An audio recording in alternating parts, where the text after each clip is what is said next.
Coming up, the last gasp of a legendary director starring characters that can't gasp or have blood or heartbeats. They're dead. They're vampires. Met someone at school. He's goofy, but cute. What's his name? His name is Joey Van Helsing. What? Count Chocula cereal is coming your way. How about the monster for breakfast today? Scared stiff? We're not scared, Count. Then you'll enjoy my Count Chocula cereal. The cereal with loads of chocolatey marshmallows in every bowl.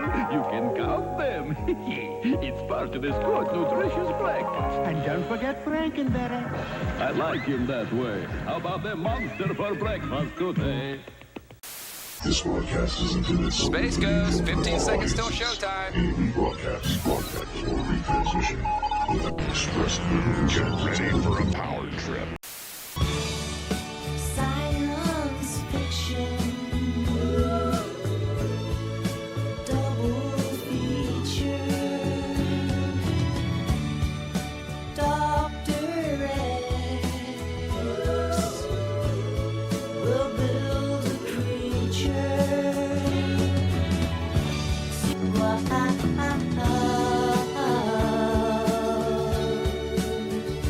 At the late night double feature picture show. If you weren't already privy, and I told you the same person directed Fast Times at Ridgemont High and Clueless, two of the greatest teen comedies ever made that lie on full opposite ends of the spectrum of harrowing and hilarious, you'd probably think that person was a wizard, fully untouchable. But career mileage varied a lot for director Amy Heckerling. I don't think anyone could take away the achievement of her two undisputed home runs.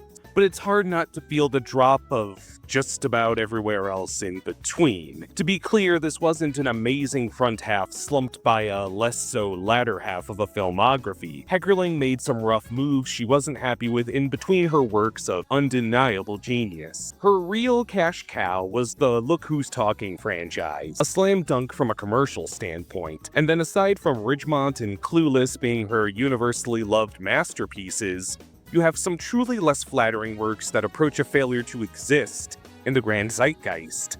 And somewhere in the middle, you have Vamps. What are you doing? Don't you hate it when you sprout fangs, parts whitened and the other parts dingy? I never thought about it. It was 2012, Twilight was hot, and perhaps even hotter was bashing and lampooning Twilight, and hottest of all was Kristen Ritter. Her Breaking Bad character was pushing up daisies. Her star vehicle sitcom, Don't Trust the Bee in Apartment 23, was on its way to a similar path, and we still have a few years off from landing the titular role of Jessica Jones. Could she pay the bills playing the alt best friend of the more conventional leading lady forever? In swooped Amy Heckerling to cast Ritter as a sardonic and fashionable undying vampire, a role she's arguably been method prepping for her entire life by walking around looking like the hot topic clerk of everybody's dreams. The end result was Vamps and,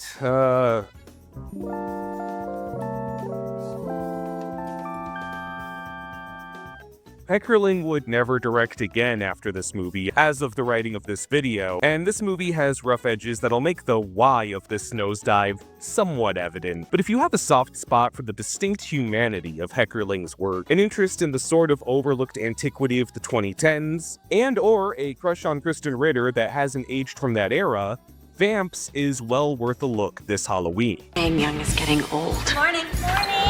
Alicia Silverstone and Kristen Ritter are Goody and Stacy, two women turned into vampires as young adults, their immortality carrying them from distinct antiquities into a post-reality TV America. You've probably heard something close to this premise, but Heckerling still has really charming and sort of chic ideas. Goody and Stacy keep the lights on as exterminators, where they make ethical prey out of vermin instead of killing people. They hit nightclubs because that's the only kind of club that won't reduce them to dust, and a Vampires Anonymous also attended by a Malcolm McDowell portrayed Vlad the Impaler. This all sounds a bit broad, but I think the really charming thing about Goody and Stacy is their setting, as this movie finds them opening their caskets to dusk during the Obama administration. I think this is a fascinating point to place a comedy in any pointed way, because we're only today as a culture hitting sort of a nostalgic obsession with the early aughts in comedy. The 2010s you'd think would be something of a neat and tidy bridge between Britney mania of the aughts and the age of Haktua today, but it wasn't a gradient that morphed from one era to another as much as 3 slices of water, oil, and jello that mankind has kinda stumbled in and out of. There's satire in Vamps that feels ancient, where they make fun of the TSA, like, oh, that was droll back then, but then you get blindsided by an Angry Birds name drop. This movie was made when we had iPads, but they were acceptable to be used by someone who isn't a fussy child in an Applebee's. This is de jure college humor cinema. Downright arbitrary references before we were painfully aware of how grating those could be. A sense of humor that borders on hostile for the sake of it. Wallace Shawn as a fatherly vampire hunter. I theorize that while this movie is hard not to describe as kind of a mess in any context, it's more watchable today because it's about the passage of time, meaning it's aged, but in a way that kinda speaks to the themes. Media that fills up on really bready pop culture references are easy and often not erroneous to say will age poorly. But I think there's something really resonant about that tied with the overall narrative of this film and the one of the director's career. See, Goody has been alive for centuries and spends most of the film reminiscing on New York, a town she's watched gentrify and shift. She has these reflection sequences on old Northeast architecture that are surprisingly softly directed and really do a good job simulating that warmth Goody is feeling for the viewer. This is the connecting thread that helps the pill of Vamps sort of boomery generational commentary go down smoothly. I imagine for a lot of people my age, the early 2010s is when we saw family businesses really shift over into Planet Fitnesses and Jamba Juices.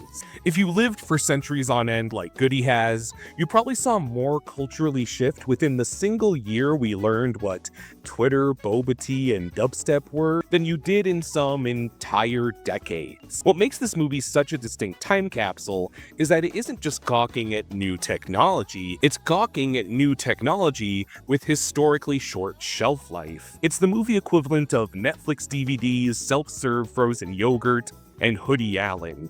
Things central to our zeitgeist not long ago, but still weirdly easy to be nostalgic for because of how quickly they were consolidated and upstaged. We live in an era of monopoly and rapid development. The only reason things seem to exist is to pave the way for something bigger and more advanced. I keep thinking AI image generation is gonna suffer a bad death, the same way Rage comics and deep-fried selfies did. But those are trends that auditioned for our culture, and we're living today in the sort of miserable aftermath of what's won out. If set in any other era, 2 modern party girl vampires would be a tired premise, but the early 2010s is a time of finite cultural malleability, a time when social media, early content creation, and streaming united us in a way that forced cultural ideas to sort of try out, run hot, and fizzle out like they were never even there. Whereas today, trends just seem to never end because we don't know what to do besides wait for something else to upstage it. This isn't a movie about 2 ageless vampires clutching their pearls at how often people are on their phones. It's them baffled that there's so many different phones, ride shares, and applications in the big tech bursts that would scatter until we kind of found ourselves accepting today that everything is built for profit for like 3 rich guys at the top. What did your parents say about me? She's exceedingly white. So you don't like her because of the color of her skin? She's undead! You think everyone is a vampire?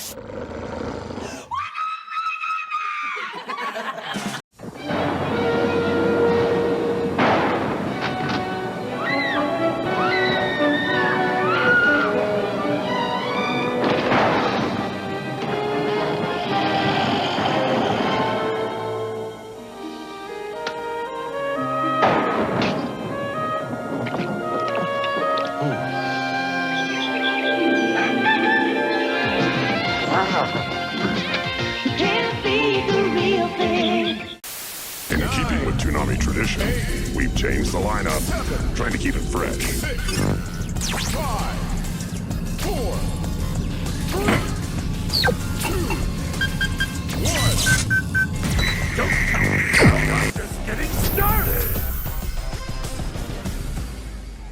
This is all helped by having the right cast. Ritter is the queen of that 2010 snark, and it feels like it blends beautifully with Silverstone's own singular wit. The voice that made fully made-up slang and Clueless sound like it was with us in our culture all along. All right, G to G. G to G. Gotta go. Also almost made forgivable by the era is the special effect. The budget really shows Heckerling was long separated from her Clueless days, so this was a tiny release with a budget to match. Finding truly reliable sources for numbers like these is hard, but a few outlets list this movie as costing $9 million to make, less than half the budget of a rom-com made today that doesn't have supernatural elements like vampires for that matter. As a result, the monster magic looks super goofy, and I defy someone not to laugh at some cheap-looking CG within reason. But without spoiling anything, there's climactic emotional beats at the end of this movie that are kinda undercut by some shoddy special effects. I do think it goes past enjoying the cheapness of it, and can kind of hinder the overall experience with that in mind. Though I still like this movie enough that this was more of an elephant in the room to point out, over a real misgiving. Plus, if you center it on my interpretation as a movie about time passing and people and devices losing their place in the world, in so stretched out ways, it kinda speaks to that message. At the very least, it's a triumph that Heckerling got this movie made when a lot of the world saw her as over the hill. I'd go as far as to say the most appropriate swan song for her career possible, as we see Stacy fall in love and wish to start a family, something she can't physically do if she's a vampire. Since the species is naturally infertile, she can't have a kid, meaning Goody has to make the choice to kill the vampire that sired them both, the wicked Cicerus, played by Sigourney Weaver, who's just having a ton of fun, so they can return both to their human form, something Goody realizes will cost her dearly, requiring her to put her friend before herself. This isn't the only movie that uses supernatural trappings like these to lampshade on beauty standards and modern social scenes, but this is all perhaps most directly applicable to the creator of these characters. Amy Heckerling had an enviable career, but one with personal and creative low points marred by misgivings. Speaking as a man, I can't help but fear the implications of tacking the personality of a jilted woman onto Heckerling, which is why I hope not to understate that Heckerling's artistic achievements vastly dwarf her hurdles. That said, she's been very candid in the way she sees herself and her own protagonists. Look Who's Talking is about Kirstie Alley, who has a baby with a man she loves, an affection he returns by leaving her for another woman. A narrative that nearly beat for beat mirrors Heckerling's own experience as a single mom, left high and dry by Harold Ramis. Heckerling's art is also frequently critical of voices that belittled her as an aging woman in show business. Her least known work, I Could Never Be Your Woman, is led by Michelle Pfeiffer, a woman who has to deal with an antagonistic younger rival who vies for her career. You can even see streaks of this when Ty betrays Cher in Clueless, Cher being a more experienced mentor figure who has the rug swept by the girl she took under her wing in ways of fashion and sociability. Again, the last thing I want to do is squash Heckerling into a one-dimensional shrew, but she painted art with the brush of a woman who is made to feel inadequate in both her love life and her career.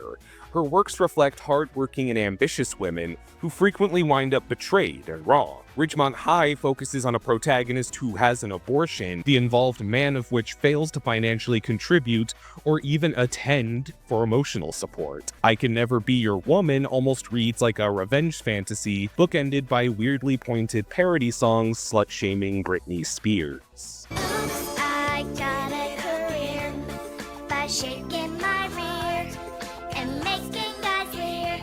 That movie also has a subplot about a TV actress being muscled out of her starring role just after turning 30.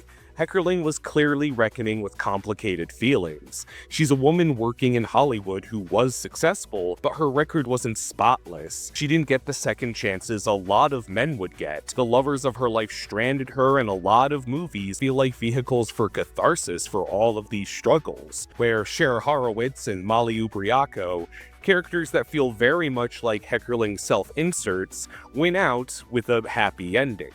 Following this path, the Heckerling stand-in in Vamps is Goody, a character driven heavily by nostalgia, who views the past with rose-tinted glasses and keeps a close friend in the younger and more naive Stacy.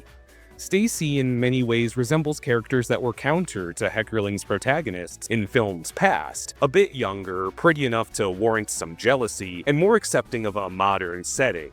But throughout Vamps, there's never a twinge of animosity or insecurity between Goody and Stacy. The alt-sexiness and naive mindset that Stacy exhibits would probably trigger any other Heckerling protagonist, but Goody is Heckerling's protagonist at her oldest and wisest, and most generous, fitting that this was made by Heckerling at her oldest and wisest so far. Goody realizes she'd need to make a massive sacrifice for Stacy. If they're relieved of their vampirism so Stacy can have a kid, they would also be relieved of their immortality. Since Stacy hasn't been a vampire all that long, she would carry on just fine, but Goody will age centuries on the spot when the curse is lifted. I find this text so rich from the perspective of everything Heckerling has endured. The commentary she's bestowed to beauty and age ostensibly culminates here in the story of someone sacrificing youth and grace for somebody else, somebody of a younger generation that Heckerling has previously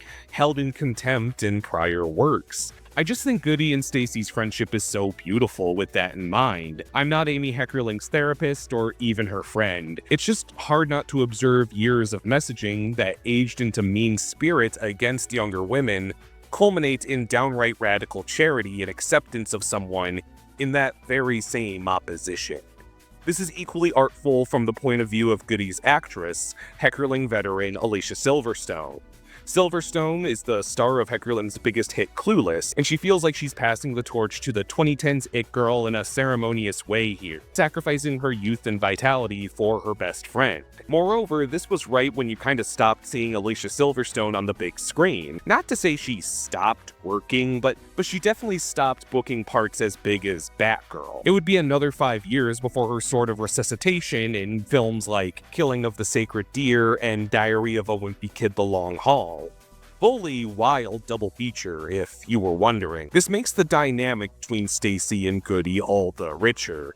Kristen was just on the verge of her own big break, and having a huge star breathe life into her career path, sort of literally in a metatextual sense, even in a relatively small movie, says a lot. Vamps is usually considered one of Heckerling's many pieces of clutter that drag down her more renowned works. It's a movie that might not be preserved as crucially as anything in the Criterion library. No one really saw it, and as of the creation of this video, it preceded Heckerling's retirement from directing movies, full stop. As unavoidable as it is that this quirky relic of the holiday season that brought us Frozen may one day long be swept away in the sands of time with no Library of Congress space to preserve it, I find it bottomlessly fascinating that within the scope of Heckerling's life story and filmography, a bittersweet ribbon tied onto a tumultuous career, and I didn't think I'd be doing my job if I didn't do something to immortalize it within a vampire coffin or otherwise. It's kind of a clusterfuck of a movie, but its sensational cast, and especially when viewed in the scope of Heckerling's one-of-a-kind career, makes it downright essential viewing for my particular experience. Continue.